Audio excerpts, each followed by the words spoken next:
कीर्तन गानन कर्णपतौ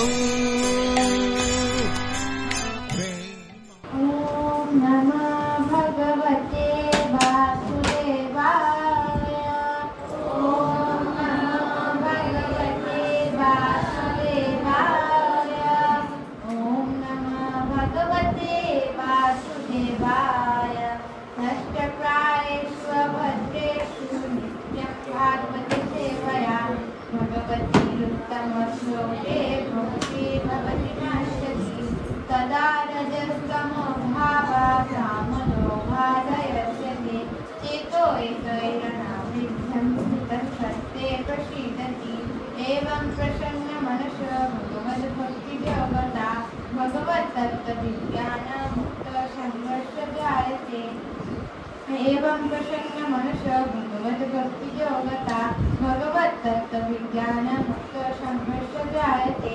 एतेषां सकलापुंस कृष्णस्तु भगवान् वयम् इन्द्राणि बटुलालोकं विरयति कृष्ण सधामोपगते धर्मज्ञानादिविषः कलहर्षदुषावेश पुराणाकरुणादिक न व्यपदश्चित्त पदं हरेजश जगत्पवित्रं प्रफुल्लितकर्षि तद्भाषं तीर्थमसन्ति मानसं न दत्प्रहंसानि न मन्त्रिशिक्षया तद्भागविसर्ग जनतार्थविप्लव यस्मिन् प्रतिश्लोकम् अभद्यगति अपि न मान्यनन्तस्य शान्तिकानि च शृण्वन्ति गायन्ति गृह्णन्ति साधव त्यक्ताशधर्मचरणं भुजं हरे भजन पक्वद्रुपतित्ततदुलिं तत्र प्रभाबुधममोदमुष्टकिं सौभाग्यत्वभरितं स्वधर्मतः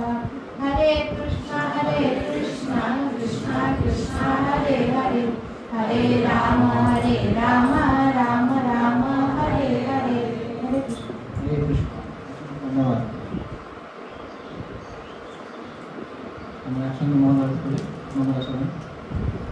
ओम ज्ञानातिमिरान्धस्य ज्ञानञ्जनशलाकया चक्षुरुन्मिलितं येन तस्मै श्रीगुरवे नमः। श्रीचैतन्यमनोभीष्टं स्थापितं येन भूतले स्वयंरूपकलामयं ददाति स्वपदान्तिकं। वन्देऽहं श्रीगुरो श्रीयुतापदकमलं श्रीगुरुं वैष्णवांशं श्रीरूपं साग्रजातं सहगना रघुनाथान्वितं तं सजीवं साद्वैतं सावधूतं परिजनसहितं कृष्णचैतन्यदेवं श्रीराधा कृष्णपादान् सहगना ललिता श्रीविशाखान्वितांश। नमो कृष्णपादाय कृष्णप्रेष्ठाय भूतले श्रीमते भक्तिवेदान्त स्वामिनिति नमस्ते सरस्वती देवी गौरवाणी प्रसारिणे निर्विशेष शून्यवादी पाश्चात्यदेशकारिणे। हे कृष्णा करुणा सिंधु दीनबन्धु जगत्पते गोपेश गोपिकान्त राधाकान्त नमस्ते। तप्तकाञ्चन गौराङ्गी राधे वृन्दावनेश्वरी विश्वभानुसुते देवी प्रणमामि हरिप्रिये। नीलाचलनिवासाय नित्याय परमात्मने बलभद्र सुभद्रभं जगन्नाथाय वृन्दावे तुलसी देवै प्रियायै केशवसुतं विष्णुभक्तिप्रदे देवी सत्यवर्त्यै नमो नमः।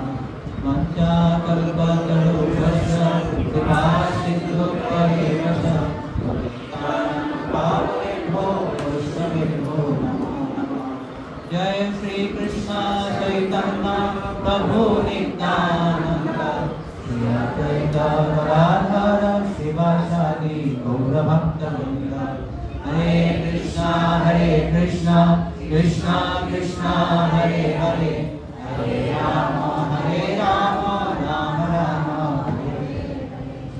ओम नमो भगवते वासुदेवाय। ओम नमो भगवते वासुदेवाय।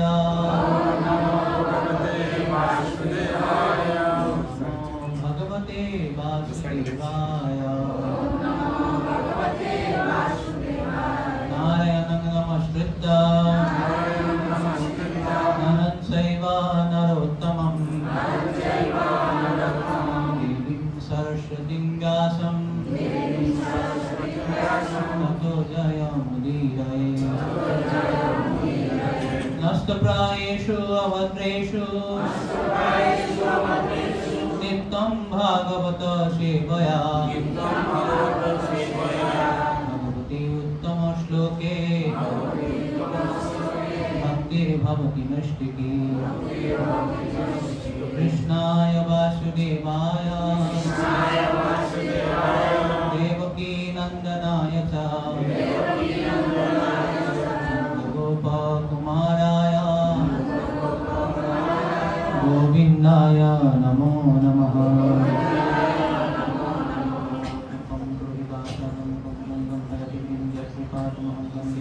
श्री गुरुदिनतारिणं परमानन्दमात्मं श्री चैतन्येश्वरं नमो विष्णुपादाय कृष्ण कृष्णाय श्रीमतीजय स्वामी नमो श्रीपुत्राय गौरव।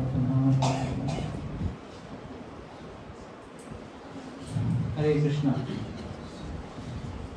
तो गत আমাদের পাঠে আমরা চতুর্থ অধ্যায়ে প্রবেশ করেছিলাম। তো প্রথম দ্বিতীয় অধ্যায়ে নৈমিষারণ্যে সৌনকাদি ঋষিরা সুত গোস্বামীকে ছটি প্রশ্ন করেছিলেন এবং সেই ছটি প্রশ্নের উত্তর তিনি প্রথম তিনটি অধ্যায়ে দিয়েছেন। তো তারপর তৃতীয় অধ্যায়ের শেষে যখন ষষ্ঠ প্রশ্নের উত্তর দেওয়া হয়েছে যে যখন ভগবান কৃষ্ণ স্বধামে ফিরে যান ধর্ম আদি সহ, তখন ধর্ম কার শরণাপন্ন হয় বলছেন শ্রীমদ্ ভাগবত। তো শ্রীমদ্ ভাগবতম যখন সুত গোস্বামী বর্ণনা করেছেন তিনি বাংময় ব্রহ্ম সংহিতম বাংময় অবতার। তো ন্যাচারালি ঋষিদের মধ্যে খুব একটা উৎসুকতা জেগেছে যে সেই ভাগবত সম্বন্ধে আমার জানার সুবিধা। তো এই সেটা জিজ্ঞাসা করার জন্য সৌনকাদি ঋষি খুব উৎসুক হয়ে সুত গোস্বামীকে প্রশংসা করেছিলেন। আমরা দেখতে পাই সেই প্রসঙ্গে প্রথম শ্লোকে আমরা আলোচনা করেছিলাম কিভাবে একজন কংগ্রেচুলেটর, যে সভাতে যিনি বক্তাকে শ্রদ্ধা জানাবে প্রশংসা করবে তার কি গুণ হওয়া উচিত। আমরা দেখেছিলাম তিনটি গুণ: বৃদ্ধ, কুলপতি, বৃদ্ধ। অর্থাৎ যিনি বক্তাকে প্রশংসা করবেন, ধন্যবাদ জানাবেন, কংগ্রেচুলেট করবেন, তিনি হতে হবে বৃদ্ধ অর্থাৎ প্রবীণ, সভার মধ্যে প্রবীণ হবেন। তারপরে কুলপতি, সভা তিনি নেতা হবেন, এবং বৃদ্ধ অর্থাৎ পণ্ডিত। তো এই গুণগুলি সৌনক ঋষি ছিল, সেটাই আমরা প্রথম শ্লোকে দেখেছিলাম। তারপরেই সেখানে আমরা আলোচনা করেছিলাম যে কিভাবে ব্যক্তিগত উপলব্ধি হওয়া উচিত, পার্সোনাল রিয়েলাইজেশন। সেটা আমরা খুব বিস্তারিতভাবে আলোচনা করেছিলাম যে ব্যক্তিগত উপলব্ধি এমন নয় যে আমরা পূর্বতন আচার্যগণকে পেরিয়ে গিয়ে তাদেরকে লাভ দিয়ে গিয়ে আমরা নিজের পাণ্ডিত্য জাহির করার জন্য কিছু বলবো, সেটা কখনোই নয়। আমরা সবসময় তাদের অনুকম্পাকে আমাদের মাধ্যম দিয়ে আমাদের যে অধস্তন তাদেরকে সেটা জ্ঞানটা আমরা দিতে পারি। তো তারপর সৌনক ঋষি কি করলেন যে সুত গোস্বামীকে প্রশংসা করছেন। সুত সুত মহাভাগ বদনা বদতাং বড়, যে হে সুত গোস্বামী, আপনি যে ভাগবত কথা যারা করতে পারেন তাদের মধ্যে আপনি শ্রদ্ধার্হ, তার মধ্যে আপনি শ্রেষ্ঠ। তো দয়া করে আমাদেরকে সেই কথা বলুন। তো এখানে 12 নম্বর শ্লোক পর্যন্ত তারা বেসিক্যালি তিনটি সেট প্রশ্ন করেছেন, তিন ধরনের প্রশ্ন। এক হচ্ছে তারা ভাগবতের ইতিহাস সম্বন্ধে জানতে চেয়েছিলেন, যে ব্যাসদেব কিভাবে, কোথায়, কেন, কার অনুপ্রেরণায় ভাগবত রচনা করলেন। দ্বিতীয়তে ভাগবতের বক্তা সুখদেব গোস্বামী সম্বন্ধে কিছু প্রশ্ন করবেন। এবং 3 নম্বর সেট হচ্ছে ভাগবতের শ্রোতা পরীক্ষিত মহারাজের সম্বন্ধে প্রশ্ন করবেন। এই তিনটি প্রশ্নের উপরে ভিত্তি করে পুরো প্রথম স্কন্ধ ভাগবত শেষ হবে, একদম 19 নম্বর চ্যাপ্টার পর্যন্ত। যে তিনটি প্রশ্ন হলো, প্রথম হচ্ছে ভাগবত সম্বন্ধে প্রশ্ন, 2 নম্বর ভাগবতের বক্তা সুখদেব গোস্বামী, এবং 3 নম্বর হচ্ছে তার শ্রোতা পরীক্ষিত মহারাজ। তো গতকাল আমরা 5 নম্বর শ্লোক পর্যন্ত গেছিলাম। তো সেই সম্বন্ধে প্রথম 3 নম্বর শ্লোকে সেখানে তারা ভাগবত সম্বন্ধে প্রশ্ন করেছিলেন যে ভাগবত কি, কোথায়, কেন, কোন সময় ব্যাসদেব কার অনুপ্রেরণায়। আর 4 নম্বর থেকে 8 নম্বর পর্যন্ত সুখদেব গোস্বামী সম্বন্ধে প্রশ্ন করেছিলেন। তার মধ্যে 4 এবং 5 আমি সুখদেব গোস্বামীর আমরা কিছু গুণাবলী আমরা দেখতে পেয়েছিলাম যে তিনি কিভাবে উন্নিদ্র মহাযোগী, তো যে দস্যপুত্র মহাযোগী, যে ব্যাসদেবের যে পুত্র মহাযোগী তিনি হচ্ছেন সুখদেব গোস্বামী মহাযোগী, এবং তারপর তিনি কিভাবে অবধূতের মতন আচরণ করেছিলেন। এটা আমরা 5 নম্বর পর্যন্ত গতবার আলোচনা করলাম, আজকে আমরা 6 নম্বর থেকে আলোচনা করব। আমরা দেখি ভাগবতের মাহাত্ম্য আমরা একটু আলোচনা করি। যে অর্চয়ন্তি গৃহে নিত্যম শাস্ত্রং ভাগবতম কলো আস্পোতয়ন্তি বলবন্তি তেষাং প্রীতো ভবাম্যহম। কলিযুগে যারা নিজেদের ঘরে প্রতিদিন ভাগবত শাস্ত্রের পূজা করে, তারা আনন্দিত চিত্তে ভূমণ্ডলে বিচরণ করে এবং কলির থেকে নির্ভয় হয়ে আস্ফালন করে, তাদের উপর আমি সতত প্রসন্ন থাকি। প্রতিদিন যারা ভাগবত চর্চা করে, আমরা গতবার আলোচনা করেছিলাম ভাগবতের পূজা করা মানেই কেবল অলটারে ভাগবত রেখে প্রতিদিন ধূপবাতি দিলেই নয়। ভাগবত পূজা কিভাবে হয়? অধ্যয়ন করা, শ্রবণ করা এবং প্রসার করা, নিজের জীবনে প্রয়োগ করে প্রসার করা, এটা হচ্ছে ভাগবতের আসল পূজা হয়। এরপরে শ্লোকে বলছেন যাবৎ দিনানি হে পুত্র শাস্ত্রং ভাগবতং গৃহে তাবৎ পিবন্তি পিতরঃ ক্ষীরং সর্পির্মধুদকম। হে পুত্র, মানুষ যতদিন পর্যন্ত তার ঘরে ভাগবত শাস্ত্র রক্ষা করেন, তার পিতৃপুরুষগণ ততদিন পর্যন্ত দুধ, ঘি, মধু ও স্বাদু পানীয় পান করে। তো ভাগবত চর্চা করা, ভাগবত পূজা করা, ভাগবত লিখে রাখা, এমনকি এত বলা হয় যেহেতু ভাগবত ভগবান থেকে অভিন্ন বাঙ্ময় রূপ, কেউ যদি ভাগবত গৃহে রেখে কোনোদিন পড়ছেও না, বছরে একবার হয়তো ধুলো মুছলো কাপড়টা দিয়ে, সেটা বিগ্রহের শৃঙ্গার সেবা করার ফল পাওয়া যায়। বিগ্রহের শৃঙ্গার সেবা করা। তো দেখুন ভাগবত কত মহান, কত গুরুত্বপূর্ণ আমাদের জীবনে। এটা পদ্মপুরাণে ভগবান স্বয়ং ব্রহ্মাকে বলেছিলেন। তো এখন আমরা 6 নম্বর শ্লোকে প্রবেশ করব।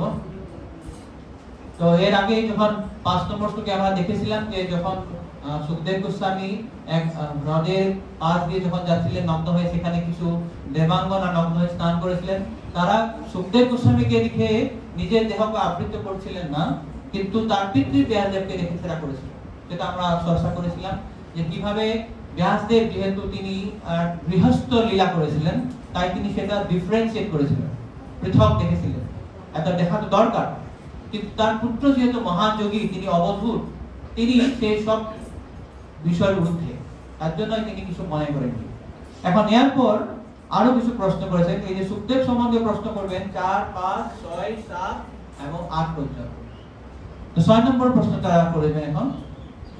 কথমালক্ষিতঃ পৌরহি সম্প্রাপ্তঃ কুরুজাঙ্গলং উন্মত্ত মুখজরবৎ বিসরণ গজশাবয়ে।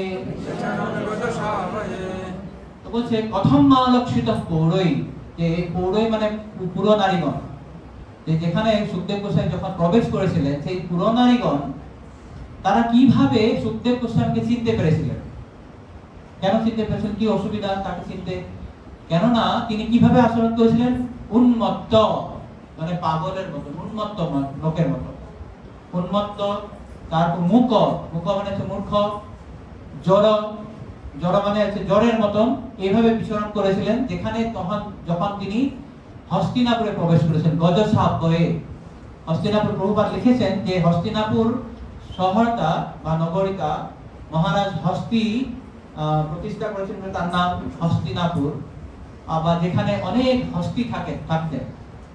তো সেই হস্তিনাপুর কুরু জঙ্গলে যখন তিনি প্রবেশ করতেন, তখন তিনি এমন ভাবে আচরণ করেছিলেন যে উন্মত্ত মুখ, বধির, এরকম কোনো কারণ তার কোনো লক্ষ্যই নেই, এইভাবে যেহেতু আচরণ করেছিলেন, তখন তাকে লোকেরা কিভাবে চিনতে পেরেছিলেন? তো এখানে প্রভুপাদ খুব সুন্দরভাবে বলেছেন যে চোখ দিয়ে সাধুকে চেনা যায় না, তাকে চিনতে হয় তার মুখনিসৃত বাণী শ্রবণ করে।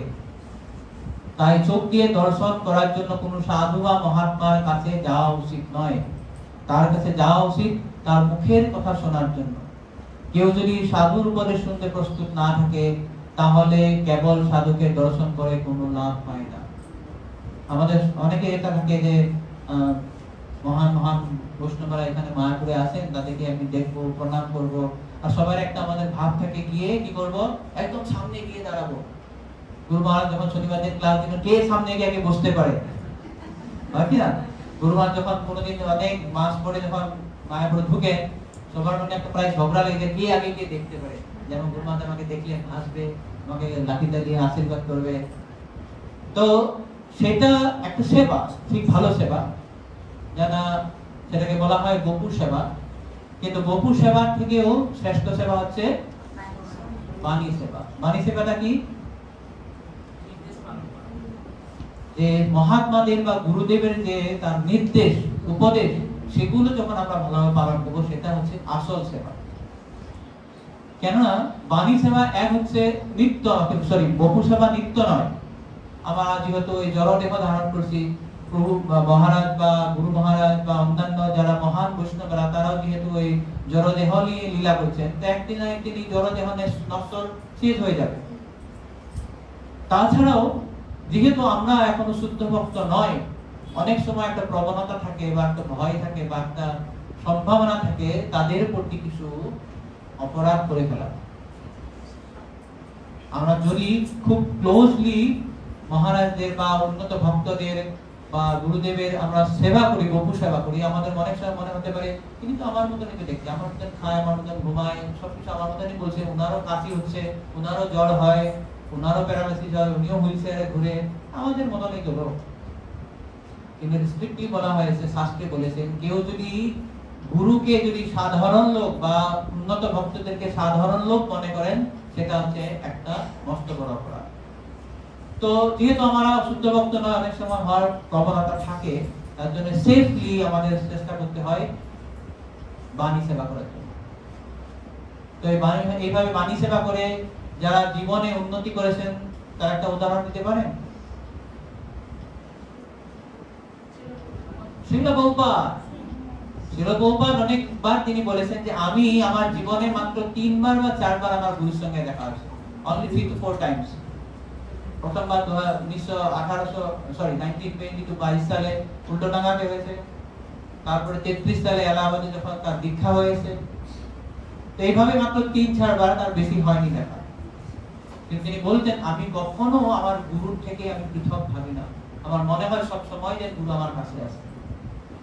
তো তাই আমরা গুরুকে বা উন্নত ভক্তদেরকে কখনো আমাদের জড় চক্ষু দিয়ে আমরা দেখতে বা আমরা উপলব্ধি করতে পারি না।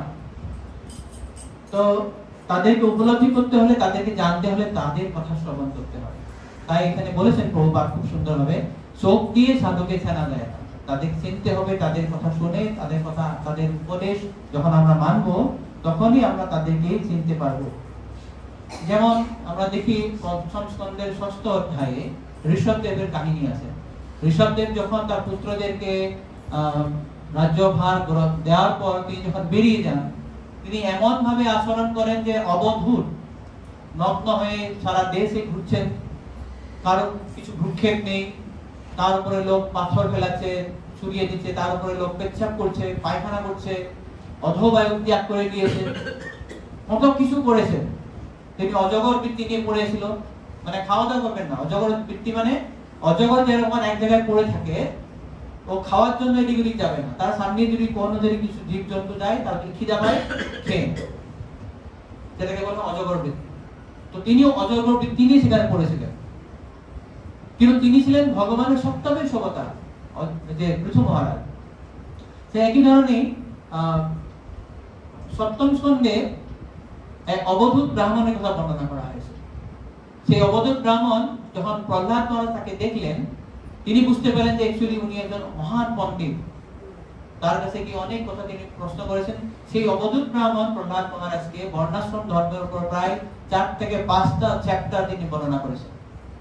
তো তাই যা উন্নত ভক্ত, তাদেরকে আমরা কেবল চোখ দিয়ে দেখে যে ঘুরছে, তাকে তার কথা না শুনে, তার সঙ্গে কথা না বলে, তার সঙ্গে আদান প্রদান না করে আমরা বুঝতে পারবো না। এটা কিন্তু আমাদের মায়াপুরেও হয়। আমরা একজন খুব সাবধান থাকা উচিত। আমি অনেকবার শুনেছিলাম এখানে অনেক দেবতাগণও আছে, আমাদের মতন জড় সাধারণ মানুষের বেশ ধরে তারা ঘুরে বেড়ায়। যার জন্য বলা হয় আমাদের যে ধাম অপরাধ, তার মধ্যে এক অপরাধ হচ্ছে যে ধামবাসীকে সাধারণ লোক মনে করা। আমরা জানতে পারি না যে অনেক সময় তো এমন ঘুরবে লোক, সেও তো হয়তো কোনো দেবতা বা উন্নত ভক্ত। যেমন জড়ভরত যখন তার আগের জন্ম ছিলেন এক হরিণ, তার আগের জন্ম ছিলেন মহারাজ ভরত, যেটা আমরা পঞ্চম স্কন্ধে পাবো। সেই জড়ভরত যখন রাজা রঘুগণের পালকি নিয়ে যাচ্ছিলেন, তো যেহেতু তিনি মহান ভক্ত, রাস্তায় যে পিঁপড়াগুলো ছিল সেটাকে না মারার জন্য এদিক ওদিক লাফ দিয়েছিল। আর তখন পালকি যখন এদিক ওদিক হয়, তখন রাজা রঘুগণ খুব রেগে গিয়ে তাকে অনেক বকা দিয়েছে। বলছে তোমাকে আমি শাস্তি দিব, তুমি হত্যা করবো, তোমাকে প্রাণদণ্ড করবো, অনেক কথা যখন বলেছেন, তখন জড়ভরত তাকে খুব সুন্দরভাবে সাহায্য করেছেন। এমন দুই একটা কথা বলেছেন যে রাজা রঘুগণ ভেবেছে আরে এটা সাধারণ লোক নয়। সঙ্গে সঙ্গে তিনি লাফ দিয়ে নেমে ভরতের রাজা জড়ভরতের পায়ে পড়ে ধরে বলেছেন, হে মহাত্মা, আপনি কে আমাকে বলুন। যে সুন্দরভাবে বলেছেন, নাহং বিশঙ্কসুর রাজ বজ্রাত নত্রক্ষু শুল্লান্ন যমদণ্ডা, যে আমি যে ইন্দ্রের যে বজ্র আছে সেটাকে আমি ভয় করি না। মহারাজ শিবজি তার ত্রিশূলকেও ভয় করি না, বা আমি যমের যে দণ্ড আছে সেটার থেকেও আমি ভয় করি না। না আমি চন্দ্র সূর্য তাদের তাপ বা তাদের অস্ত্রকেও আমি ভয় করি না। আমি মাত্র ভয় করি যে সংক্ষেপ ভীষণ ব্রহ্ম অবমাননা, যে যারা ব্রহ্ম বা যারা ব্রাহ্মণ বা বৈষ্ণব তাদেরকে অবমাননা করা যেটা দোষ, সেটাকে আমি খুব ভয় করি। যে এই জন্য বলছেন যে হে মহাত্মা, দয়া করে আপনি আপনার পরিচয় দেন, আপনি কে। এইভাবেই আমরা জড়চক্ষু দিয়ে কখনো কোন শান্ত মহাত্মাকে আমরা মানে কম্পেয়ার করা বা তাকে যাচাই করাটা উচিত নয়। বৈষ্ণবের প্রিয়া মুদ্রা বিজ্ঞে না বুঝায়, খুব সাবধান। তো এটা বলার পর তারপরে শ্লোকে তিনি বলছেন যে শেষে দেখুন একটা লাইন দিয়েছেন প্রভুপাদ তারপর, যে বাহ্যিক দৃষ্টিকে তাকে দেখে মনে হয়েছিল যে জড় মূক এবং উন্মাদ, কিন্তু প্রকৃতপক্ষে তিনি ছিলেন সর্বশ্রেষ্ঠ মহাত্মা। এরপরে প্রশ্ন করছেন তারা, শ্লোক নম্বর 7, কথং বা পাণ্ডবেশ রাজর্ষে মুনিনা সহ সংবাদঃ সমভুত্তাত যত্রৈষা সপ্ততি শ্রুতিঃ কথং বা পাণ্ডবেশ, যে হে সেই যে পাণ্ডবের যে বংশধর পাণ্ডবেশ, রাজর্ষের মুনিনা সহ, তিনি ছিলেন রাজর্ষি। মহারাজ পরীক্ষিত ছিলেন রাজর্ষি, শুধুমাত্র সম্রাটই নয়, তিনি ছিলেন রাজর্ষি। আগে তিনি যারা রাজা ছিলেন তারা শুধুমাত্র রাজ্য শাসন করার জন্য রাজা হয়নি, তারা অত্যন্ত পারদর্শী ছিলেন শাস্ত্রে, এবং শাস্ত্রের নির্দেশ এবং ব্রাহ্মণদের তত্ত্বাবধানে তারা রাজ্য শাসন করতেন। তাই তাদেরকে বলা হতো রাজর্ষি। সংবাদঃ সমভুত্তাত যত্রেতা সস্তুতি শ্রুতিঃ। তো এই যে শ্রুতি বা তিনি কিভাবে সেই সুখদেব গোস্বামীকে দর্শন করার পর তিনি কিভাবে সেই শুক সংহিতা শ্রুতি, যে সপ্তটি শ্রুতি, যে এই যে ভাগবত কথা বা ভাগবত পুরাণ সম্বন্ধে তিনি কিভাবে সেটা শুনতে পেরেছিলেন। এখানে প্রভুপাদ ভাগবতকে বলেছেন শুক সংহিতা, যেহেতু সুখদেব গোস্বামী বলেছিলেন তাই এটাকে বলা হয় শুক সংহিতা। 8 নম্বর শ্লোক খুব গুরুত্বপূর্ণ। তিনি বলেছেন স্বগোদহন মাত্রম হি গৃহেষু গৃহমেধিনাম অপেক্ষতে মহাভাগস তীর্থি কুর্বং তদাশ্রমম। এই যে সুখদেব গোস্বামী, তিনি ছিলেন মহা অবধূত, মহাযোগী, মহাভাগবত। তার আবার এখন বর্ণনা করছে যে তিনি কিভাবে বিচরণ করতেন। এক তো তিনি যখন নগ্ন হয়ে অবধূত রূপে যাচ্ছিলেন, তারপরে যখন তিনি কুরুজাঙ্গালে যখন হস্তিনাপুরে প্রবেশ করছেন, তারা কিভাবে চিনতে পেরেছিল তাকে? তিনি তো উন্মত্ত মুখচরঞ্জের মধ্যে গিয়েছিল। তিনি কিভাবে পরীক্ষিত মহারাজকে সেটা শুনিয়েছিলেন? কেন এটা জিজ্ঞাসা করছেন তারা? কেননা সেই সুখদেব গোস্বামী কোনো জায়গায় এক জায়গায় স্থিত হয়ে থাকতেন না। তিনি এক জায়গায় থাকা যে তার আচরণের সময় থেকে বলেছেন, সে গোদহন কাল পর্যন্ত কোনো গৃহদের বাড়িতে থাকতেন। গোদহন কাল মানে হচ্ছে খুব বেশি হয়তো 8 ঘন্টা বা 40 মিনিট লাগে একটা গাভীকে দহন করার জন্য। তিনি সেখানে যেতেন, গিয়ে সেখানে দাঁড়িয়ে সেই সময়টুকু দাঁড়িয়ে থাকবেন, তার কাছ থেকে কিছু দুগ্ধ নেবেন, দুগ্ধ নিয়ে তারপর ফিরে যাবেন। এতটুকুই করে কারো বাড়িতে থাকে। তো এই প্রসঙ্গটা বলার তার গুরুত্বটা হচ্ছে যে ব্যক্তি মাত্র গোদহন কাল পর্যন্ত থাকেন, তিনি কিভাবে 7 দিন পরীক্ষিত মহারাজকে ভাগবত শুনিয়েছিলেন, এইটা জানা তাদের ইচ্ছা। তো এখানে প্রভুপাদ খুব সুন্দরভাবে বলেছেন যে তিনি গোদহন কালে থাকে। যারা সন্ন্যাসীরা তারা গৃহস্থদের বাড়িতে যায় কিসের জন্য? ভিক্ষা করার জন্য, তাই তো? কি ভিক্ষা করবে? ভিক্ষা করার জন্য যায়। গৃহস্থদের বাড়িটাকে পবিত্র করার জন্য যায়, তাদেরকে ভগবত কথা করার জন্য যায়, কৃষ্ণ ভাবনামৃত দান করার জন্য যায়। তো এই কৃষ্ণ ভাবনামৃত দান করে তার একমাত্র উদ্দেশ্য, ভিক্ষা নেওয়ার জন্য নয়, দুগ্ধ নেওয়ার জন্য নয়। কিন্তু আমরা অনেক সময় ভাবি এই একটু সন্ন্যাসীরা এসে পড়ছে, আর কোনো কাজ বাজ নেই, এখন এসেছে। তো তারা তাদের যে দিব্য উপস্থিতির দ্বারা সেই গৃহ, এখানে জন্য বলেছেন গৃহমেধি। আসলে ভাগবতে অনেকবার আমরা দেখবো গৃহমেধি গৃহমেধি, কিন্তু গৃহমেধি যদিও এখানে একটু নেগেটিভ সেন্সে বলা হয়েছে, আমরা দ্বিতীয় স্কন্ধেও দেখবো সেখানে গৃহমেধিদের আচরণ সম্বন্ধে সুখদেব গোস্বামী বলবেন, গৃহমেধি কিভাবে আচরণ করে। হৃদয়া নিদ্রয়া হৃদয়কাক্তম ডুবায়ানা স্বভাবয়ঃ। তো গৃহমেধিদের আচরণ কি সেটা বলবেন, কিন্তু আসলে গৃহমেধি শব্দটা কিন্তু নেগেটিভ নয়। গৃহমেধি মানে এমনকি নবম স্কন্ধে ভগবান রামচন্দ্রকে গৃহমেধি শব্দ দিয়ে বর্ণনা করা হয়েছে। সো গৃহমেধি শব্দ নেগেটিভ নয়, কিন্তু অনেক সময় নেগেটিভ বা যেটা নেতিবাচক যে লক্ষণগুলো আছে সেটা বর্ণনা করার জন্য গৃহমেধি বলা হয়। তো এখানে সেই গৃহমেধি বা যারা জড় বিষয়ের প্রতি আসক্ত যারা গৃহস্থ, তাদেরকে উন্নত করার জন্য, তাদেরকে পবিত্র করার জন্য সন্ন্যাসীরা এইভাবে ঘুরে বেড়ায়। তো প্রভুপাদ এখানে তারপরে যে লিখেছেন, কি লিখেছেন, তো এইভাবে তারা যারা সন্ন্যাসী তারা কিভাবে যাবে, তাদের কর্তব্য কি হওয়া উচিত। যারা সন্ন্যাস আশ্রম গ্রহণ করেছেন তাদের কখনোই গৃহস্থদের জাগতিক ঐশ্বর্যের চাকচিক্য দর্শন করে মোহিত হওয়া উচিত নয় এবং বিষয়ীদের অনুগত হয়ে পড়া উচিত নয়। এখন যদি আমি সন্ন্যাস নিয়ে নিলাম, আমার জড়জগতের প্রতি আমার অনীহা চলে আসছে, বৈরাগ্য চলে আসছে, কিন্তু এমন ভাবে প্রচার করতে করতে কোনো গৃহস্থের বাড়িতে গিয়ে তাদের যে জড় ঐশ্বর্য দেখে আমি যদি মোহিত হয়ে পড়ি, তাহলে সেটাকে বলা হয় কি জানেন? বান্তাসি। বান্তাসি মানে কি? খুব ভালো, আপনারা খুব এক্সপার্ট হয়ে গেছেন। সন্ন্যাসীটা বান্তাসি হয়ে যাবে। অর্থাৎ বান্তাসি মানে যিনি কোন একটা জিনিস খেয়েছিল, আগে খেয়ে দেখেছে যে এটা ভালো জিনিস নয়, জড়জগতের প্রতি যে আমার যে ইচ্ছা, জড়জগৎকে ভোগ করার যে ইচ্ছা, সেটা একবার খেয়ে নিয়েছে, দিল্লির লাড্ডু খেয়ে নিয়েছে, খেয়ে বুঝতে পারছেন যে এটা লাড্ডুটা ভালো নয়, দিয়ে আবার বমি করে দিয়েছে। যাওয়ার পরে আবার যদি সেটা নেয় তাহলে কি হবে? বান্তাসি।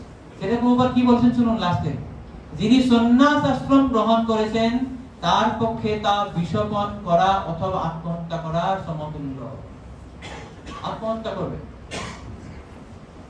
তো তাই সন্ন্যাসীদের পক্ষে অত্যন্ত একটা গুরুত্বপূর্ণ যে যারা এইভাবে গৃহস্থদের বাড়িতে প্রচার করার দোহাই দিয়ে যাচ্ছেন, তাদের যে লক্ষ্য সেটার প্রতি সবসময় স্থির থাকা উচিত, যে তাদেরকে আমরা কৃষ্ণ ভাবনামৃত দান করব, তাদেরকে হরি কথা বলবো, তাদেরকে উন্মুখ করব ভগবানের প্রতি।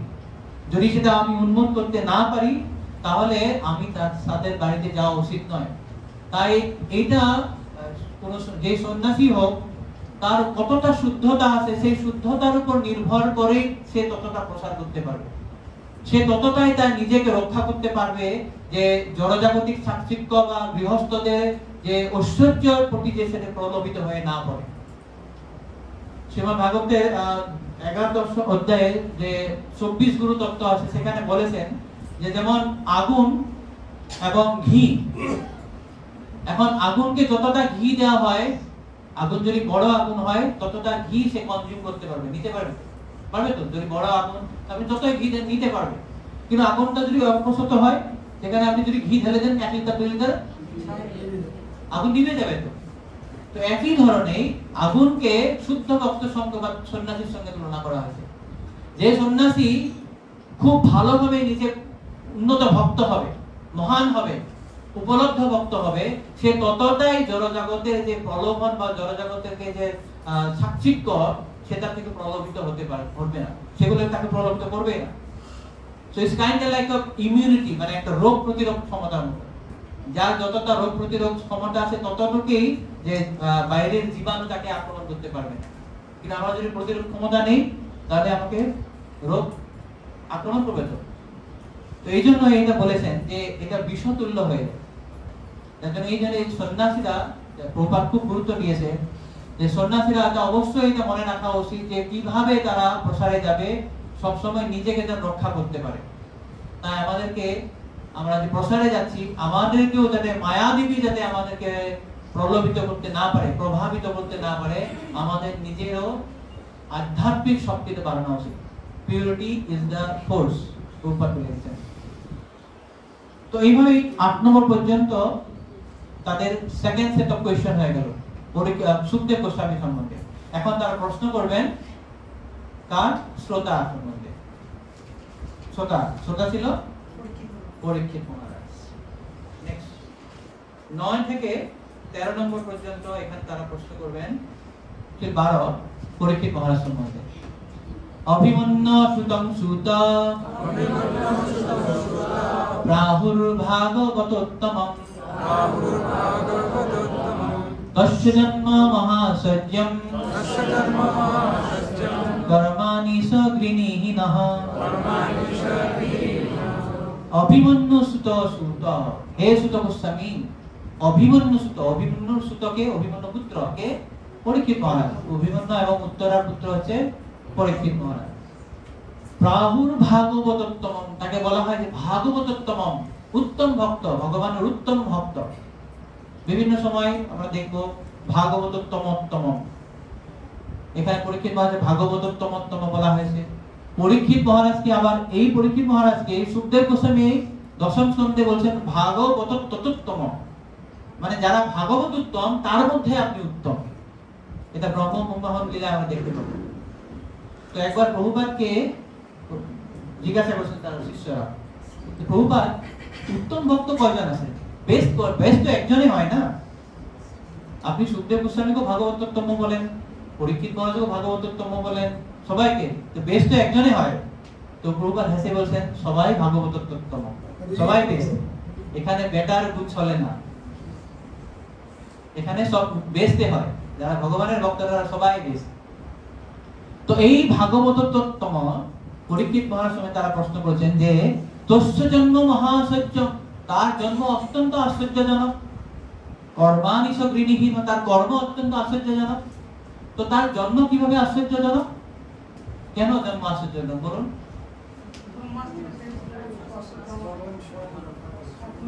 হ্যাঁ, তো পরীক্ষিত মহারাজ যখন মা উত্তরার গর্ভে ছিলেন, তাকে মারার জন্য কি করেছিলেন? অশ্বত্থামার 2য় ব্রহ্মাস্ত্র ছেড়েছিলেন। প্রথম ব্রহ্মাস্ত্র কখন ছেড়েছিলেন জানেন সেটা? না, পাণ্ডবদের মারার জন্য একবার করেছিলেন, তারপরে সেকেন্ড টাইম এবার উত্তরা গর্ভ নষ্ট করার জন্য। তো সেই সময় যখন উত্তরা দৌড়ে এসেছিলেন, ত্রাহি ত্রাহি মহাযোগী দেব দেব জগৎপতি, তো সেই সময় কুন্তি মহারানী প্রার্থনা করেছিলেন। তো তার আগেই ভগবান কৃষ্ণ উত্তরার গর্ভে প্রবেশ করে সেই গর্ভ রক্ষা করেছিলেন। যার জন্যই সেই শিশুর নাম হয় বিষ্ণুরাত। বিষ্ণুরাত, বিষ্ণু যার রক্ষা করছেন। এর আগের দিনে আমরা একটা শ্লোক গেয়েছিলাম, মনে আছে?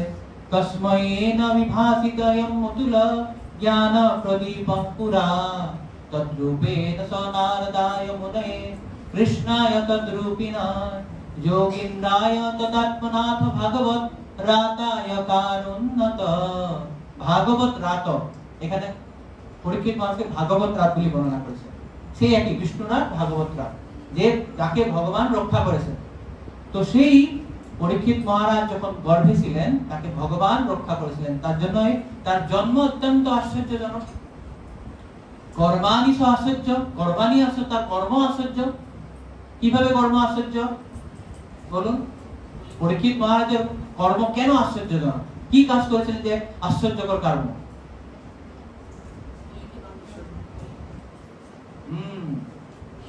পরীক্ষিত মহারাজ খুব ভালো রাজা ছিলেন, শশাগরা পৃথিবীর রাজা ছিলেন, কিন্তু তিনি এমন একটা কাজ করেছেন আর কোন রাজাই সেটা করেননি।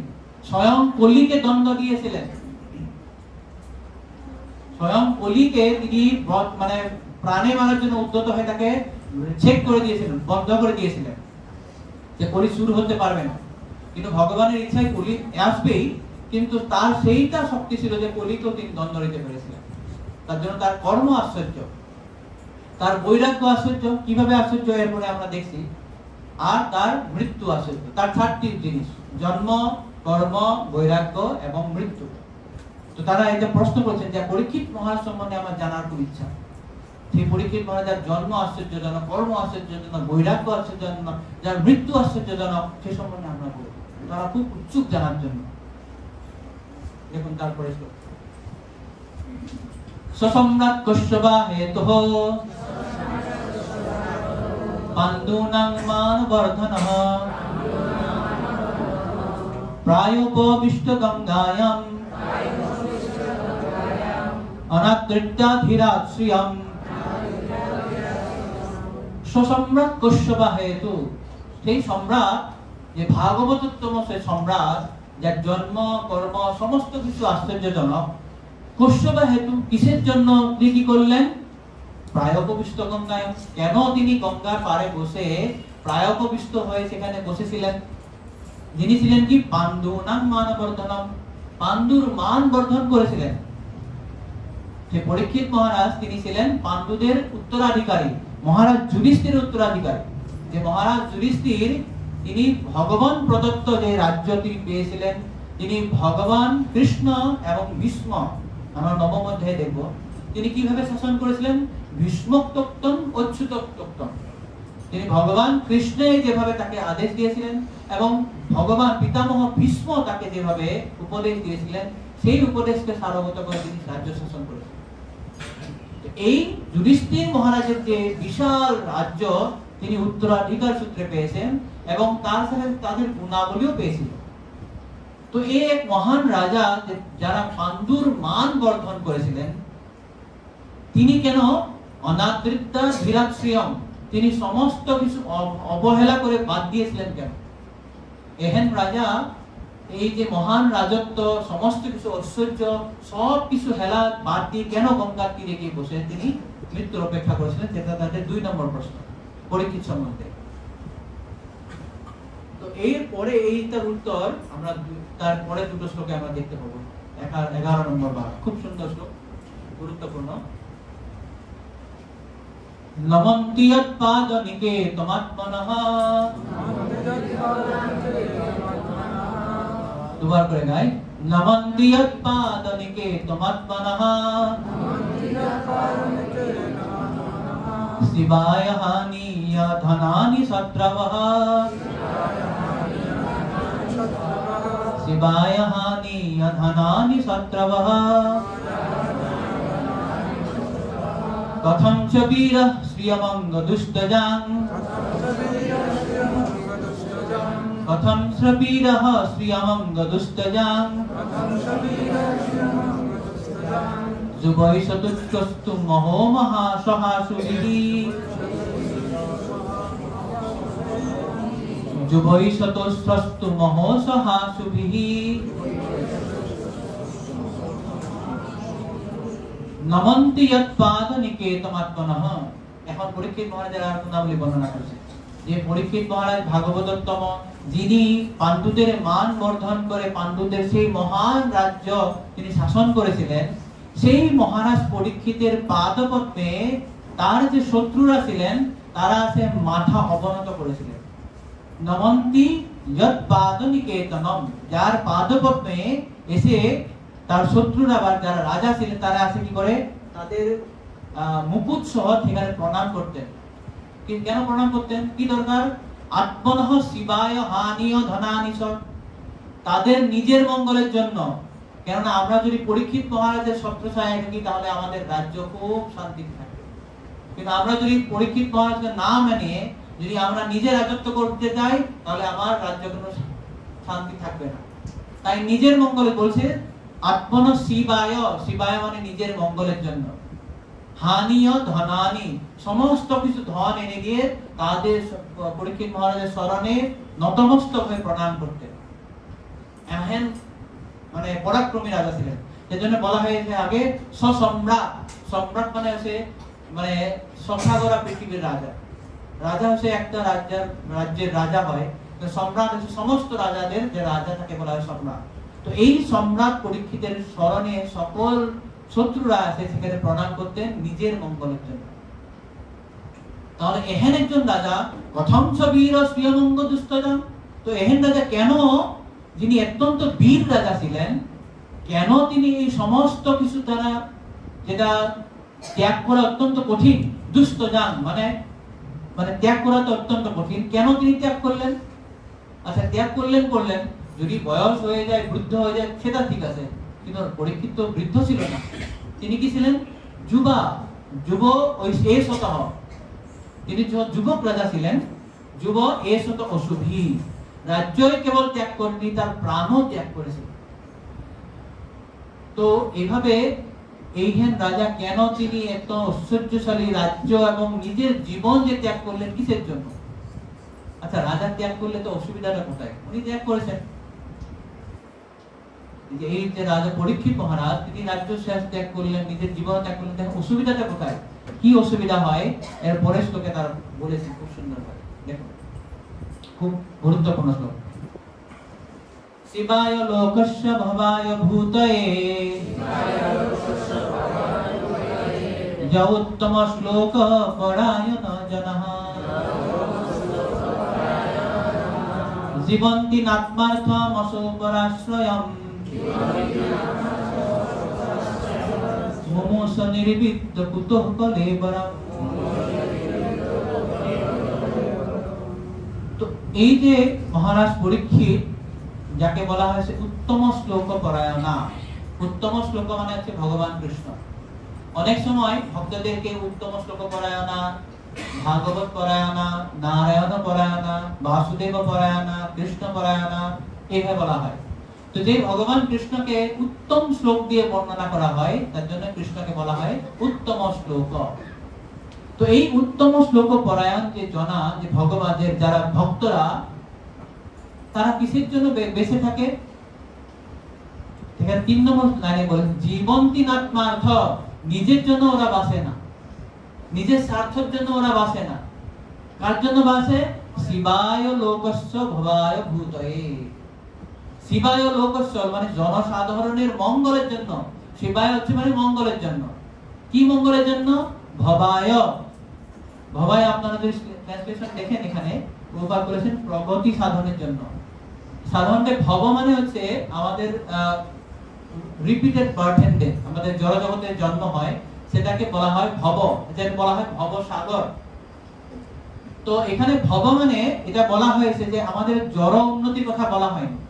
ভবায় কথাটার অর্থ হচ্ছে আমরা কিভাবে ভব সাগর থেকে পার করতে পারবো, অর্থাৎ আমাদের আধ্যাত্মিক উন্নতির জন্য। ভবায় শব্দটির অর্থ এটা বিশ্বনাথ চক্রবর্তী তিনি ব্যাখ্যা করেছেন। ভবায় মানে হচ্ছে আধ্যাত্মিক উন্নতির জন্য, অর্থাৎ ভব সাগর থেকে পার হয়ে যাওয়ার জন্য। তো এক ভব শব্দটার অর্থ হচ্ছে তাদের আধ্যাত্মিক উন্নতির জন্য, জনসাধারণের বা প্রজার আধ্যাত্মিক উন্নতির জন্য। এবং 2 নম্বর হচ্ছে ভূতয়ে, ভূতয়ে মানে হচ্ছে জড়জাগতিক উন্নতির জন্য। অর্থাৎ যারা মহান রাজা তারা প্রজাদের দুই ধরনের উন্নতি ব্যবস্থা করে। এক হচ্ছে অর্থনৈতিক উন্নতি, জনজাগতিক উন্নতি, আর দুই নম্বর হচ্ছে আধ্যাত্মিক উন্নতি। দুটোই দেখতে হবে। কারণ প্রজারা যদি তাদের রুটি কাপড়া মকান নিয়ে যদি চিন্তা করে থাকে, তাহলে কখনো তারা আধ্যাত্মিক কথা চিন্তা করতে পারবে না। তাই যে আদর্শ রাজার কর্তব্য হচ্ছে প্রজাদের অর্থনৈতিক উন্নতিও সে ব্যবস্থা করা এবং তার সাথে সাথে আধ্যাত্মিক উন্নতির ব্যবস্থা করা। কেননা সব মানুষ এক সমান নয়, তাদের আধ্যাত্মিক চেতনা এক সমান নয়, যে সবাই একভাবেই রাজার মতন বা পরম ভক্তদের মতন ভগবানের ভক্তি করবে। তাই সমস্ত প্রজাদের বিভিন্ন মানসিকতাকে দেখে রাজার কর্তব্য হচ্ছে তাদের অর্থনৈতিক উন্নতির জন্য সাহায্য করা এবং তার সাথে সাথে আধ্যাত্মিক উন্নতি করার সাথে সাথে তারা যেন ভগবতমুখী হয়ে সেখানে যারা যেতে পারে। তো এটাই আমরা অনেকবার আলোচনা করেছি, সেটা হচ্ছে মহান ভক্তদের লক্ষ্য, যে তারা এই যে ভগবত বিমুখ যারা লোক আছে তাদেরকে কিভাবে ভগবতমুখী করতে পারে সেটা তাদের অত্যন্ত চিন্তা থাকে। সেটাই তাদের জীবনের একমাত্র লক্ষ্য। জনস্য কৃষ্ণাৎ বিমুখস্য দৈবা অধর্মশীলস্য সুদুঃখিতস্য। বিদুর বলেছিলেন মৈত্রমণিকে, প্রথম যখন দেখা হয় গঙ্গার তীরে, তখন বিদুর বলেছেন মৈত্রকে 2 নম্বর শ্লোকে তিনি বলেছেন জনস্য কৃষ্ণাৎ বিমুখস্য দৈবা, যে সাধারণত লোকেরা কি হয় কৃষ্ণ বিমুখ হয়ে যায়।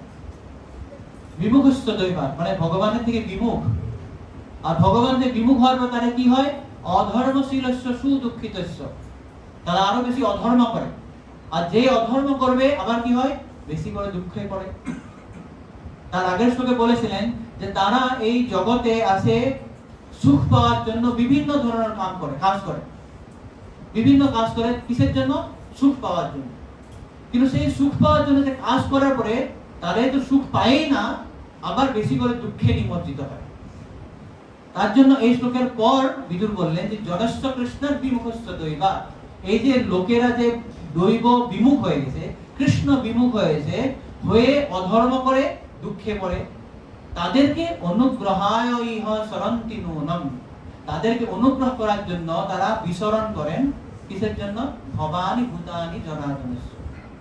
তো এই একই কথা এখানে, যে এই যে রাজা যিনি অত্যন্ত যুবক, যিনি অত্যন্ত প্রতাপশালী, যার পদনস্তকে এসে সমস্ত রাজারা তাদেরকে মানে নিয়োজিত করত, সেই এহেন একজন যুবক যে শশাগরা পৃথিবীর সম্রাট, কেন তিনি এই নিজের জীবন উৎসর্গ করেছিলেন সেটা বলতে গিয়ে তারা বলেছেন যে এই যে রাজা, তারা কেন বেঁচে থাকতে হয়, তিনি কেন নিজের জীবন ত্যাগ করতে নয়, কেন তারা অন্যদের জন্য জীবন ধারণ করে, তাদের উপরে অন্য বিভিন্ন লোক, সমাজ, সমস্ত প্রজা তাদের উপর নির্ভরশীল।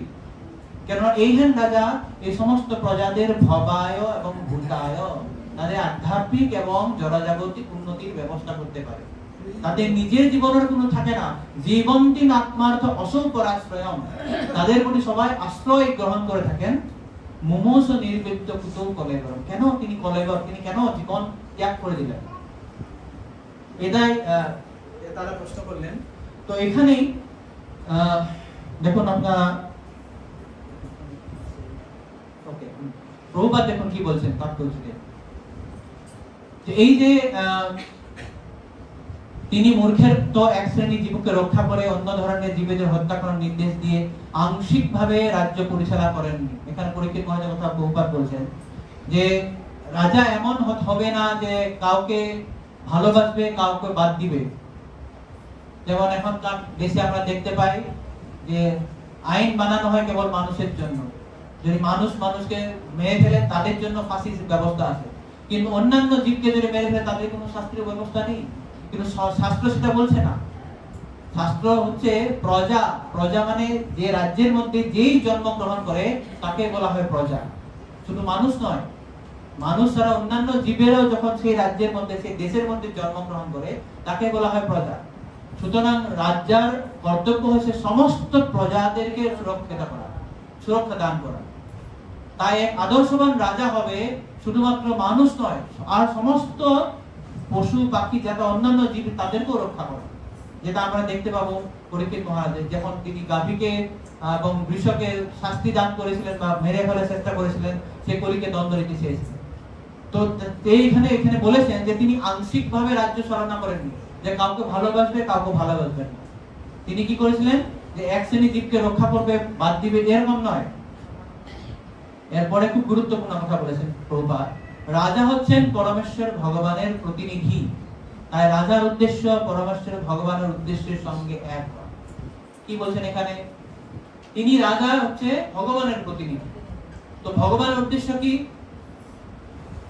ভগবানের উদ্দেশ্য হচ্ছে এই যে জড়জগতে যারা বদ্ধ জীব, বলিহত জীব, যারা দুঃখে আছে, তারা যেন আমার কাছে ফিরে যায়, ভগবানের কাছে যাতে ফিরে যায়, সেটা হচ্ছে ভগবানের ইচ্ছা। তার জন্যই ভগবান বিভিন্ন উপায় করেন। কখনো তিনি নিজে আসেন, কখনো তার নিজের প্রতিনিধিকে পাঠান, কখনো তার অবতারকে পাঠান, কখনো তিনি শাস্ত্র রূপে আসেন। বিভিন্ন উপায় দিয়ে এই যে জড়জগতের বদ্ধ জীবদেরকে উদ্ধার করার চেষ্টা করেন। একমাত্র ইচ্ছা যে তাতে এই বদ্ধ জীব তার কাছে ফিরে যায়। তো যেই এই সেবাটা করবে অবশ্যই ভগবানের প্রিয় পাত্র হয়। তো রাজা যেহেতু ভগবানের প্রতিনিধি, তো রাজারও সেইটা একই উদ্দেশ্য হয় যে কিভাবে যে রাজাদেরকে আধ্যাত্মিক ভাবে তারা উন্নতি করে ভগবান কাছে নিয়ে যাওয়া যায়, ভগবান মুখী করা যায়। পরমেশ্বর ভগবান চান সমস্ত জীবই যেন তার অনুগত হয় এবং তার ফলে সুখী হয়। তাই রাজার রাজ্য শাসনের উদ্দেশ্য হচ্ছে তার সমস্ত প্রজাদেরকে ভগবত ধামে ফিরিয়ে নিয়ে যাওয়ার জন্য পরিচালিত করা। তাই প্রজাদের কার্যকলাপ এমন ভাবে পরিচালিত করতে হয় যাতে তারা তাদের জীবনের শেষে তাদের প্রকৃত আলয় ভগবত ধামে ফিরে যেতে পারে। এটা হচ্ছে রাজার মূল কর্তব্য। তার জন্য এইহেন রাজা অবশ্যই বেঁচে থাকা উচিত, তিনি জীবন ত্যাগ করা উচিত ছিল না। তো এত জানা শোনার পরেও কেন পরীক্ষিত মহারাজ দেহত্যাগ করেছেন? এটাই পরীক্ষিত মহারাজ সম্বন্ধে তাদের লাস্ট প্রশ্ন। তো এটা বলার পর এখন সৌনকাদি ঋষিরা সুত গোস্বামীর উপরে তাদের কনফিডেন্স ব্যক্ত করেছেন যে আপনার উপরে আমার কনফিডেন্স আছে, আমার বিশ্বাস আছে যে আপনি আমাদেরকে এসব গাইড করতে পারবেন। তারা বলেছেন তৎসর্বং ন সমাশক্ষ পৃষ্টো যৎ ইহ কিঞ্চন মন্যেতাং বিষয়ে বাসং স্নাতমন্নত্র ছান্দসা। ধন্যবাদ। বলছেন আমরা জানি যে বেদের কয়েকটি অংশ ব্যতীত সমস্ত বিষয়ের অর্থ সম্বন্ধে আপনি বিশেষভাবে পারদর্শী, এবং তাই আমরা আপনাকে যে প্রশ্নগুলো করেছি তার উত্তর আপনি স্পষ্টভাবে বিশ্লেষণ করতে পারেন। অর্থাৎ এখন তারা কনফিডেন্স দিয়ে বলেছেন যে হে সুত গোস্বামী, আপনাকে যে আমরা 3 সেট প্রশ্ন করলাম, এক হচ্ছে ভাগবত সম্বন্ধে বা ব্যাসদেব সম্বন্ধে, যে কেন ব্যাসদেব কখন কোথায় কেন এবং কার অনুপ্রেরণায় ভাগবত রচনা করেছেন। 2 নম্বর তার বক্তা সুখদেব গোস্বামী সম্বন্ধে, যিনি অবরুদ্ধের মতন বিচরণ করতেন, তাকে কিভাবে হস্তিনাপুরের পুরবাসীরা তাকে চিনতে পেরেছিলেন, তাকে কিভাবে পরীক্ষিত মহারাজের কাছে গিয়ে 7 দিন থেকে ভাগবত বলেছিলেন, এবং সেই পরীক্ষিত মহারাজ যিনি ছিলেন ভাগবতোত্তম, তিনি এত শশাগর সম্রাটের বা রাজ্যের সম্রাট হওয়ার পরেও কেন তিনি তার দেহ ত্যাগ করেছেন, জীবন ত্যাগ করেছেন। এই সমস্ত 3 ধরনের প্রশ্ন আপনাকে করেছি। আমাদের গভীর বিশ্বাস আছে যে আপনি আমাদেরকে সমস্ত কিছু বলবেন, যদিও আপনি বেদের কিছু অংশ জানেন না। তো এখানে কি বলছেন? এখানে হচ্ছে বলতে চাইছেন যে ভাগবত কথা বা ভগবত কথা বলার জন্য আমাদের এমন নয় যে সমস্ত কিছু শাস্ত্র জানতে হবে। এর আগে যদি আমরা চাই, আপনার মনে আছে মনে হয় প্রথম অধ্যায়ে আমরা দেখেছিলাম, প্রথম অধ্যায়ে যখন সুত গোস্বামীকে আসন দিয়ে যখন সৌনকাদি ঋষি প্রশংসা করেছিলেন, তারা কি বলেছিলেন? তারা বলেছিলেন যে তয়া খলু পুরাণানি ইতিহাসানি অনগহ আখ্যাতানি অধীতানি অপি ধর্মশাস্ত্রানি অতি উপহ। আপনি সবকিছু শাস্ত্র করেছেন, ধর্মশাস্ত্র ইতিহাস সবকিছু, পুরাণ সবকিছু করেছেন। তারপর বলেছেন জানি বেদ বেদাং শ্রেষ্ঠা, আপনি সবকিছু সমস্ত বেদের আপনি পারঙ্গম।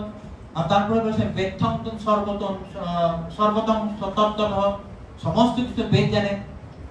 তো এখন তারা আবার বলেছেন যে আপনি বেদের কয়েকটা অংশ ব্যতীত বাকি সমস্ত কিছু জানেন। তো প্রভুপাদ এখানে তারপর যে 2 ধরনের লোকের কথা বলেছেন, এক হচ্ছে বেদজ্ঞ ব্রাহ্মণ আর হচ্ছে পরিব্রাজকাচার্য। পরিব্রাজকাচার্য তো বেদজ্ঞ ব্রাহ্মণ হচ্ছে যারা বেদের অনেক কিছু শাস্ত্র জানে, অনেক মন্ত্র জানে, অনেক কিছু উপনিষদ জানে এবং মন্ত্রগুলি খুব সুন্দরভাবে সুর দিয়ে তার ছন্দ মিটার সহ খুব সুন্দরভাবে তারা মন্ত্রগুলি ব্যাখ্যা করতে পারে বা ব্যাখ্যা আচরণ করতে পারে। আর যারা পরিব্রাজকাচার্য তাদের কাজ হচ্ছে যে শাস্ত্রের যে নির্যাস সে সম্বন্ধে জানে, মানুষদেরকে কি করে তারা কৃষ্ণ ভক্তি বা কৃষ্ণ ভাবনামৃত প্রদান করে। তো প্রভুপাদ এখানে বলেছেন যে এই দুই শ্রেণীর লোকের কিন্তু ভাব একই, তারা মূলত একই, কিন্তু কাজটা একটু আলাদা করে। বেদজ্ঞ ব্রাহ্মণ হোক বা পরিব্রাজকাচার্য হোক, তাদের কাজটা একটু আলাদা আলাদা, কিন্তু উদ্দেশ্য কিন্তু এক, মানুষকে ভগবৎমুখী করা। তাই এটা আমাদের যেটা মানে যারা ভগবত কথা প্রচার করতে চায়, এটা দরকার নেই বা ওটা নেসেসারি নয়, প্রয়োজনীয় নয় যে আমাদেরকে সমস্ত শাস্ত্র জানতে হবে, এবং এটা সম্ভবও নয়। কোনো এক ব্যক্তির পক্ষে সমস্ত শাস্ত্র জানা সম্ভব নয়। তাই প্রভুপাদ এইটার উপরে অনেকবার জোর দিয়েছেন। ভগবত গীতার 15 অধ্যায়ের 15 নম্বর শ্লোকের উপরে উনি অনেকবার বলেন বেদেশ সর্বৈহমেব বেদান্ত, যে যিনি বেদের নির্যাসটা জেনেছেন সমস্ত কিছু জেনেছেন, যিনি কৃষ্ণকে জেনেছেন সমস্ত কিছু জেনেছেন। প্রভুপাদ অনেকবার বলতেন যে আমি কিভাবে পৃথিবীর বিভিন্ন পণ্ডিত, বিভিন্ন বৈজ্ঞানিকদের সঙ্গে আমি কিভাবে তর্ক করি। আমি তো বৈজ্ঞানিক নয়, আমি তো বিশাল পণ্ডিতও নয়, কেন কিসের ভিত্তিতে আমি তর্ক করতে পারি? যেহেতু আমি কৃষ্ণকে জানি। যারা কৃষ্ণ তত্ত্ব ব্যাখ্যা হয় তারা সমস্ত কিছুই জানে। তাই এইটাই হচ্ছে মূল কথা, যে এখানে খুব সুন্দরভাবে বলা আছে যে শ্রীমদ্ ভাগবতের সমস্ত বৈদিক শাস্ত্রের সার নিগম কল্পতরুর গলিতম ফলম। তো এই যেহেতু নিগতম কল্পতরুর গলিতম ফল, এটা নির্যাস, তাই পরিব্রাজকরা সেই জন্যই তারা কি করে ভাগবত কথা প্রসার করে। এমন নয় যে তাদেরকে সবকিছু জানতে হবে। তো এই কথায় মৈত্রেয় মুনি বলেছিলেন যে তৃতীয় স্কন্ধের 6ষ্ঠ অধ্যায়ে যখন সৃষ্টি তত্ত্ব বলার পর তিনি বলেছেন যে তথামি কীর্তয়ামি অঙ্গম যথামতি যথা শ্রুতম। হে বিদুর, আমি যেভাবে আমার গুরুদেবের কাছ থেকে শুনেছি এবং যেভাবে আমি উপলব্ধি করেছি, যথামতি যথা শ্রুতম, আমি যেভাবে শুনেছি যেভাবে উপলব্ধি করছি সেটাই আমি তোমাকে বলবো। কীর্তিম হরেন সাপ সৎকর্তুম গিরামন্না বিনাশতিম। তো আমি এই যে হরির কীর্তন আমি করব, যদিও আমি ভালোভাবে জানি না, সবকিছু জানি না, তাও আমি হরির কথা কীর্তন করার চেষ্টা করব যেভাবে আমি উপলব্ধি করছি। যদি আমি সেটা না করি তাহলে কি হবে? গিরাম অন্না বিনাশতিম, আমার বাক শক্তি অসতি হয়ে যাবে। এই যে ভগবান আমাকে যে শক্তি দিয়েছে, ইন্দ্রিয়গুলো দিয়েছে, এই ইন্দ্রিয়গুলিকে কোথায় লাগানো দরকার? কৃষ্ণের সেবায় লাগানো দরকার। সর্বপাদি বিনির্মুক্তম তৎপরতেন নির্মলম ঋষিকেন ঋষিকেশ কেবলম ভক্তিদুচ্যতে। তো আমার যে বাক শক্তি ভগবান যে দিয়েছে, আমি ভগবান কথা ছাড়া কেবল বিভিন্ন জায়গায় প্রচার করব, ব্যাঙের মতন করব, সেটা কি হবে? আমার বাক শক্তি অসতি হয়ে যাবে। যেহেতু আমার পুরো প্রভু হচ্ছে ভগবান কৃষ্ণ, জীবের শুরু ওই কৃষ্ণের নিত্যদাস, তো আমার প্রভু হচ্ছে ভগবান কৃষ্ণ, আমি নিজে ভগবানের কাছে বিকৃত। তো সুতরাং আমি এবং আমার সমস্ত ইন্দ্রিয় ভগবানের গ্লোরিফিকেশন, তার গুণানুকীর্তনে নিযুক্ত থাকা দরকার। তো আমি যদি ভগবানের গুণানুকীর্তন যদি না করব, তাহলে আমার বাক শক্তি কি হবে? তিনি বলছেন অসতি হয়ে যাবে। যেমন এক পতিব্রতা নারী যদি তার স্বামীর সেবা না করে পর পুরুষের যদি সেবা করতে অসতি হয়ে যায়, তো আমি যদি আমার বাক শক্তির মাধ্যম দিয়ে যদি ভগবান কৃষ্ণের গুণানুকীর্তন না করি, অন্য গুণানুকীর্তন করি, তাহলে আমার বাক শক্তি অসতি, গিরামন্না বিনাশতিম। তাই এটা আপনারা মানে সৌনকাদি ঋষিরা বলেছেন যে আপনি যদিও কিছু বেদের অংশ না জানেন, কিন্তু তা আমাদের বিশ্বাস যে আপনি অবশ্যই এই যতটুকু আমরা প্রশ্ন করছি আপনাদেরকে আপনি সন্দেহ নিরসন করতে পারবেন। তো প্রভুপাদ তারপরে যে শেষে একটা কথা বলেছেন, দেখুন যে সুখদেব গোস্বামী, শ্রীল সুখদেব গোস্বামী প্রমুখ সম্পূর্ণরূপে মুক্ত পুরুষেরা আত্মজ্ঞান লাভ করা সত্ত্বেও শ্রীমদ্ ভাগবত পাঠে ছিলেন মগ্ন। শ্রীল সুত গোস্বামী তারই পদাঙ্ক অনুসরণ করেছেন এবং তাই যদিও তিনি ছন্দবদ্ধভাবে বৈদিক মন্ত্র উচ্চারণে পারদর্শী ছিলেন না, তবু তার পদমর্যাদা কোনো মতেই কম গুরুত্বপূর্ণ ছিল না। তো এটা এমন নয় যে আমাদেরকে সমস্ত বেদ জানতে হবে, সমস্ত উপনিষদ, সমস্ত কিছু মন্ত্র ভালো করে গেতে পারতে হবে, এরকম না। যদি আমি কৃষ্ণ তত্ত্ববেত্তা জানি তাহলে আমি গুরু হতে পারবো। যেই কৃষ্ণ তত্ত্ববেত্তা সেই গুরু হয়। তো এই জন্য প্রভুপাদ বলেছেন যে সুত গোস্বামী, যদিও আর আমরা আগের দিন আলোচনা করেছিলাম, সুত গোস্বামী ব্রাহ্মণ কুলোদ্ভূত ছিলেন না, তিনি ছিলেন বিলোমজাতা। তো সেই বিলোমজাতা সুত গোস্বামীর থেকেও কিন্তু এখন সৌনকাদি ঋষিরা, প্রবীণ ব্রাহ্মণেরা ভাগবত কথা শোনার জন্য উদ্গ্রীব হয়ে আছে। এটা হচ্ছে ভাগবত কথার মাহাত্ম্য। তো শেষে প্রভুপাদ বলেছেন, তত্ত্বজ্ঞান উপলব্ধি করা তোতা পাখির মতন মন্ত্র উচ্চারণের থেকে অনেক বেশি গুরুত্বপূর্ণ।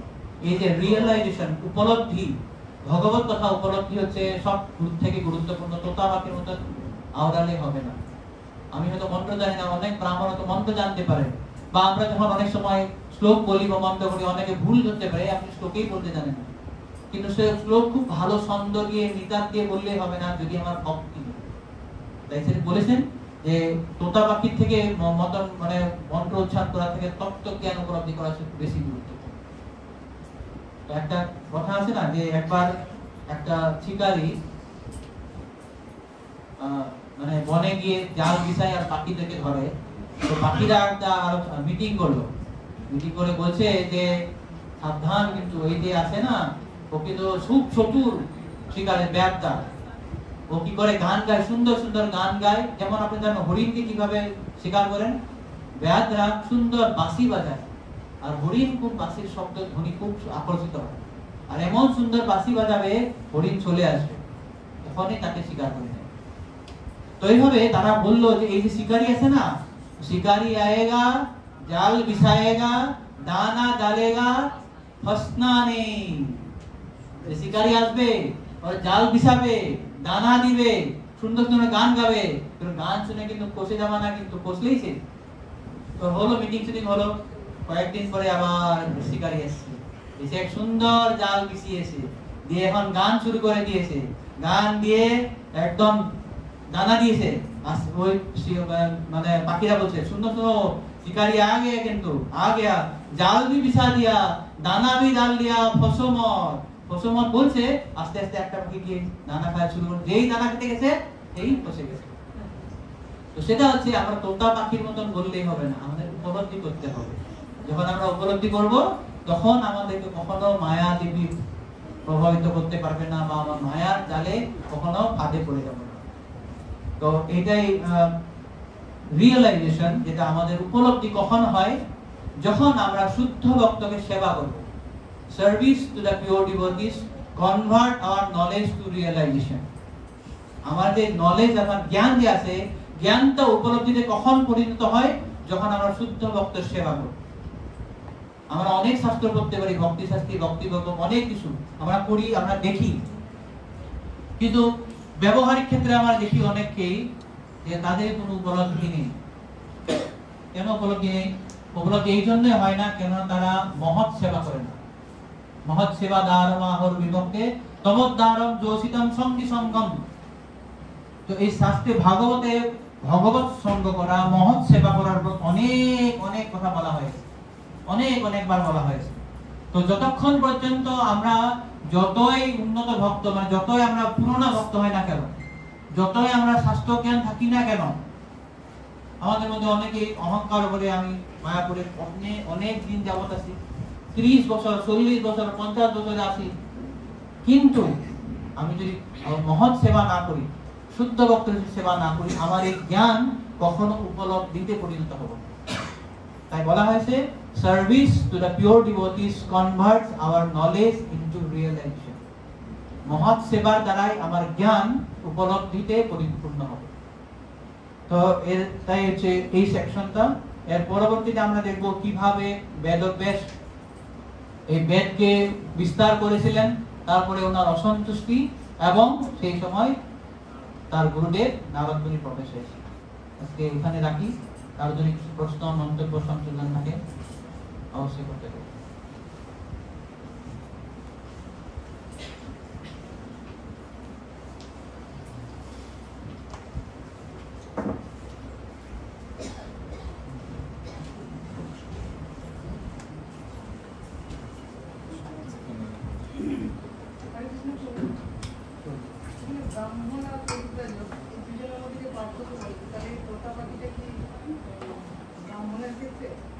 না, এমন নয়। প্রভুপাদ খুব সুন্দরভাবে বলেছেন এদের উভয়েরই উদ্দেশ্য এক, কিন্তু ভিন্নভাবে সেই উদ্দেশ্য সাধিত হয়। না, এটা বলার অর্থটা এরকম, যদি আমি কেবল এটার ভাবি যে যারা বৈষ্ণব বা যারা পরিব্রাজক বা যারা প্রসারক তারা মন্ত্রচন্দ্র কিছুই জানে না, কিছু কিছু হরি কথা কয় আর মানুষদেরকে কৃষ্ণ কথা বলে, মন্ত্রচন্দ্র জানে না। আমরা অনেক মন্ত্র জানি, এই মনোভাবটার কথা বুঝি। আমি এই মনোভাব যে রাখি, আমি অনেক মন্ত্র জানি, অনেক কিছু করি, কিন্তু শেষে যদি আমি না জানি যে কৃষ্ণ পরমেশ্বর ভগবান, তাহলে শ্রময়ে বহি কেবলম হরিতোষণম যেটা বলা হয় না। একবার প্রভুপাদ বৃন্দাবনে বলেছিলেন, বৃন্দাবনে বলার গুরুত্বটা এই জন্য নয়, কেননা যখন বৃন্দাবন মন্দির প্রতিষ্ঠা হয় তখন প্রভুপাদ ইচ্ছা করেই কিছু যাজ্ঞিক ব্রাহ্মণদের দিয়ে এরা করেছিল, কেননা বৃন্দাবনে যারা ব্রাহ্মণদের উপর বেশি গুরুত্ব দেওয়া হয়। কিন্তু এক ক্লাসে প্রভুপাদ বলেছিলেন যে তোমরা জানো ভগবানকে, এমনকি কিছু ব্রাহ্মণও বসেছিল, তারা বলছে ভগবানকে এরকম বলা যায়, অনেক বিশাল একটা তত্ত্ব, একটা ভগবানকে বলা, ওরা বলতে পারছে না। তো সেখানে কে ছিল জানি, যমুনা সরস্বতী ছিল না, সরস্বতী বাচ্চা, ছোট বাচ্চার মতো। প্রভুপাদ দেখে Saraswati come here, who is God? Saraswati জিজ্ঞাসা করে, সরস্বতী কৃষ্ণ ইজ গড। তো Prabhupada see a small child knows that Krishna is the supreme personality of God. তো আমরা যতই শাস্ত্র জানি না কেন, যতক্ষণ আমরা না জানবো যে কৃষ্ণ পরমেশ্বর ভগবান, আমাদের সমস্ত শাস্ত্র তো এই তোতা পাখির মতন কেবল শ্লোক আওড়া শাস্ত্র বলা সেটাতে কাজ হবে, সেইটাই বলা হয়েছে।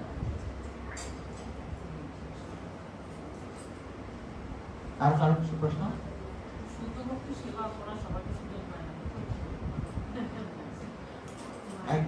আই থিঙ্ক দু সপ্তাহ কি 3 সপ্তাহ আগে একটা ক্লাসে গুরু মহারাজ বলেছিলেন, তো তখন লীলারা দেখে একটা প্রশ্ন করেছিল গুরু মহারাজকে।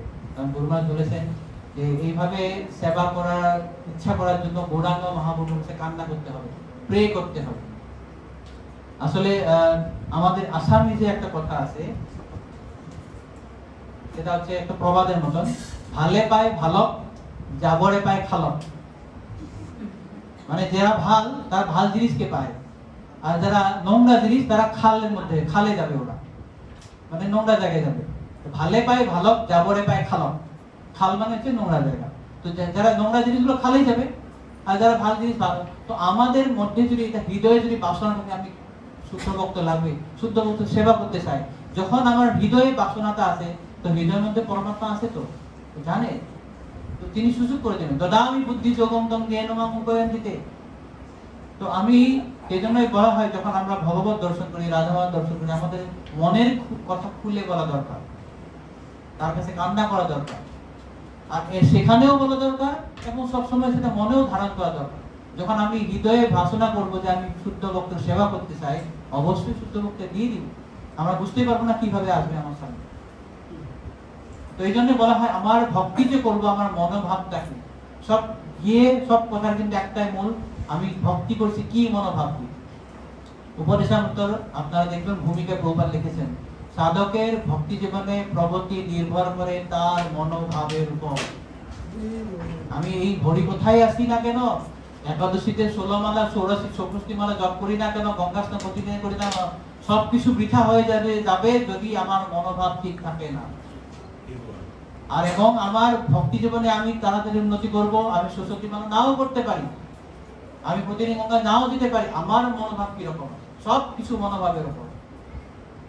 এই জন্যই এই যে বলা হয়, যে বলা হলো যে বৈষ্ণবের ক্রিয়ামগ্র বিজ্ঞ না বলতে, আমরা এক্সটার্নাল দৃষ্টি দিয়ে, বাহ্যিক দৃষ্টিতে কখনো বৈষ্ণবদেরকে যাচাই করা উচিত না।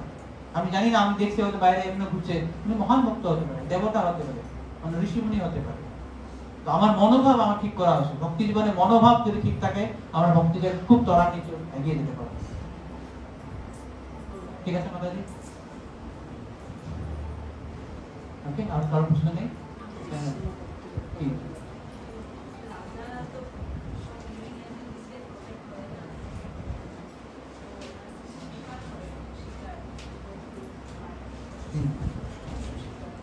হ্যাঁ, এটা বলা আছে, রাজা যেহেতু ক্ষত্রিয়, তাদের এটা ধর্ম, যেহেতু রাজা প্রজাদেরকে দস্যু বা চোর ডাকাত থেকে রক্ষা করতে হয়, শত্রুর আক্রমণ থেকে রাজ্যকে রক্ষা করতে হয়, তো তাদের একটা ধর্ম যে তারা এভাবে গিয়ে শিকার করেছে, তাদের যে যুদ্ধ করার যে কৌশলটা আহরণ করবে সেটা নিবে।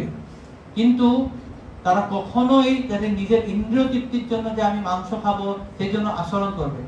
এটা আমরা দেখবো চতুর্থ দেশের রাজা পুরঞ্জনের কাহিনীতে, সেখানে নারদ মুনি প্রাচীন বহিকে বলেছিলেন যে কিভাবে পুরঞ্জন নিজের ইন্দ্রিয় তৃপ্তির জন্য গিয়ে অনেক পশু বধ করেছিলেন মৃগয়া করতে গিয়ে। রাজা প্রসীন গর্ভী কিভাবে তার নিজের ইন্দ্রিয় তৃপ্তির জন্য বিভিন্ন যাগযজ্ঞ করে অনেক পশুদেরকে হত্যা করেছিলেন। তো রাজা করতে পারে একমাত্র একটাই কারণ যে সেই কৌশলটা নিয়ে কিভাবে শত্রুকে দমন করবে। এটা নয় যে আমি ইন্দ্রিয় তৃপ্তি করবো, আমি পশু মেরে নিয়ে সেটা নিয়ে আমি খাবো। সেটা তাদের ধর্ম, ক্ষত্রিয় ধর্ম, সেটা এলাও, শাস্ত্রে দেওয়া আছে। ওকে, আর প্রশ্ন নেই, এখানে রাখি। গ্রন্থরাজ শ্রীমদ্ ভাগবতম কি, জগৎ গুরু শিল প্রভুপাদ কি, নিতাই গৌর সীতানাথ প্রেমানন্দে হরি।